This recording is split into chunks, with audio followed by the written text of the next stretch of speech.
First Day Jitters by Julie Danneberg and illustrated by Judy Love.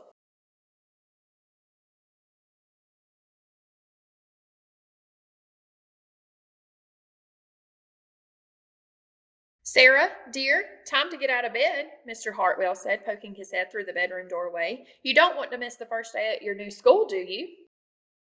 I'm not going, said Sarah, and pulled the covers over her head. Of course you're going, honey, said Mr. Hartwell as he walked over to the window and snapped up the shade. No, I'm not. I don't want to start over again. I hate my new school, Sarah said. She tunneled down to the end of her bed. How can you hate your new school, sweetheart? Mr. Hartwell chuckled. You've never been there before. Don't worry. You liked your other school. You'll like this one. Besides, just think of all the new friends you'll meet. That's just it. I don't know anybody, and it will be hard, and I just hate it. That's all. What will everyone think if you aren't there? We told them you were coming. They will think that I am lucky, and they will wish that they were at home in bed like me. Mr. Hartwell sighed. Sarah Jane Hartwell, I'm not playing this silly game 1 second longer. I'll see you downstairs in 5 minutes. Sarah tumbled out of bed. She stumbled into the bathroom. She fumbled into her clothes. My head hurts, she moaned as she trudged into the kitchen.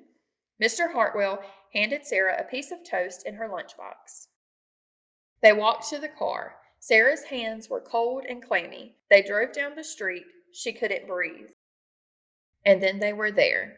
I feel sick, said Sarah weakly. Nonsense, said Mr. Hartwell. You'll love your new school once you get started. Oh, look, there's your principal, Mrs. Burton. Sarah slumped down in her seat. Oh, Sarah, Miss Burton gushed, peeking into the car. There you are. Come on, I'll show you where to go. She led Sarah into the building and walked quickly through the crowded hallways. Don't worry, everyone is nervous the first day, she said over her shoulder as Sarah rushed to keep up. When they got to the classroom, most of the children were already in their seats.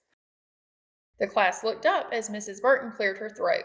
Class, attention please, said Mrs. Burton. When the class was quiet, she led Sarah to the front of the room and said, Class, I would like you to meet your new teacher, Mrs. Sarah Jane Hartwell.